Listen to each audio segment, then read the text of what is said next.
Welcome back. I am Vera Sloan, and if you think the last few hours were just noise, let me tell you something. This is a signal flare being lit in the middle of a powder keg. We are staring at a day where the rhetoric isn't just heating up. It's igniting entire regions, and we need to look closely at exactly what is happening, because the timing here is not accidental. It feels calculated, reckless, and deeply dangerous. Let's start with the opening salvo. President Trump has posted that he had a very good conversation with the new Prime Minister of the United Kingdom, Andy Burnham. He says they discussed North Sea oil, trade, the military alliance, and something absolutely chilling: the demining of the Hormuz Strait. Look at that list. We are talking about energy security, global trade routes, and military coordination in one breath. But then he pivots immediately to the most volatile flashpoint on the planet. He says the Prime Minister has a big job ahead, but the USA will be there to help. Help with what?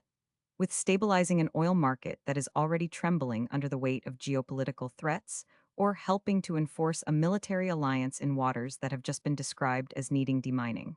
And then he shares this quote from James Carafano, calling him highly respected. Listen to these words. Carafano says our position in the region is stronger than it has been since World War II. He claims we're dealing with a legacy starting back in the days of Jimmy Carter, and that for some number years, some number, Iran has been killing American soldiers. Trump amplifies this, saying the only people who should be arrested are those who led Iran into an unprecedented spiral of death and destruction. He puts it all on previous presidents, claiming they failed to deal with it years ago. This is where my blood boils. This isn't just policy. It's a moral indictment of the entire modern era being used as cover for immediate escalation. Trump explicitly states that Benjamin Netanyahu will not be arrested in any way, shape, or form while here in America, because he claims Netanyahu is fighting against an Islamic Republic of Iran that recently killed some number innocent protesters. Some number, that figure alone should stop the world. And then comes the directive. Every time Iran kills an American soldier, they will pay for that killing many times over. He says this has been passed to Secretary of War Pete Hegseth and Chairman Daniel Kaine. Think about the weight of those words hanging in the air right now. We have a declaration that every single casualty will be met with multiple retributions, and we are told by the president himself that this is happening now while he praises a poll showing voters overwhelmingly support an Iran peace deal. Look at what he posted. A screenshot from Big Data poll dated June 29th. The headline reads, Trump bump. Voters overwhelmingly support Iran peace deal. He's touting figures like some number percent of registered voters and some number percent of likely voters supporting this idea. Yet, in the same breath, he is authorizing a military stance that promises to make every killing cost many times over. The dissonance here is deafening. On one hand, you have the public polling data, some number point, some number percent. He says it's a huge sum of support for peace. And on the other, you have him posting an image shared by Masih Alinejad about the execution of Irfan Esfandiyari.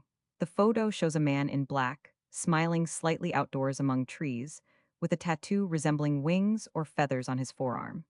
This is the face of the spiral of death and destruction he's talking about. Or is this the justification for why we can't just have peace talks? And while all this nuclear-grade rhetoric is being broadcast to the world, look at what else is happening in the markets. We are seeing movement across the board. Bitcoin moved. Ethereum moved. And then they moved again and again. Choppy, volatile swings as investors try to parse whether a spectacular success at the World Cup means stability or if it's just a distraction from the fact that we might be heading toward war in the Strait of Hormuz. He calls the World Cup a spectacular success, thanking young and dynamic Andrew Giuliani and FIFA President Gianni Infantino for elevating it to a level nobody thought possible. He says law enforcement kept it the safest ever by far. But how can you celebrate safety when, minutes later in your own feed, you are talking about demining straits and promising multiple retributions against an entire nation? It's a jarring disconnect. Then he turns his gaze inward to Washington, thanking Speaker Mike Johnson and House Budget Chairman Jody Arrington for launching the Save America ACT. He lists some number names: Lloyd Smucker, Ron Estes, Andrew Clyde, and demands voter FOD, ID, proof of citizenship, and no corrupt mail-in ballots except for illness or disability. He says Republicans must unify to vote yes this week on the budget resolution. So here is the picture. We have a president demanding domestic unification on voting laws, while simultaneously threatening international retribution that he claims will pay off for decades. He's connecting these dots in his mind. Saving America means strengthening military alliances with the UK, stopping Iran from killing soldiers by promising them they'll pay many times over, and locking down elections at home. But look at the timing again. The markets are reacting to this exact sequence of events. We see Bitcoin moving as he mentions North Sea oil. We see Ethereum swinging when he discusses the military alliance. Is it fear? Is it greed? Or is the market just overwhelmed by a leader who is simultaneously celebrating a World Cup victory and promising an unprecedented spiral of death in the Middle East? He says James Carafano's position means a safer America.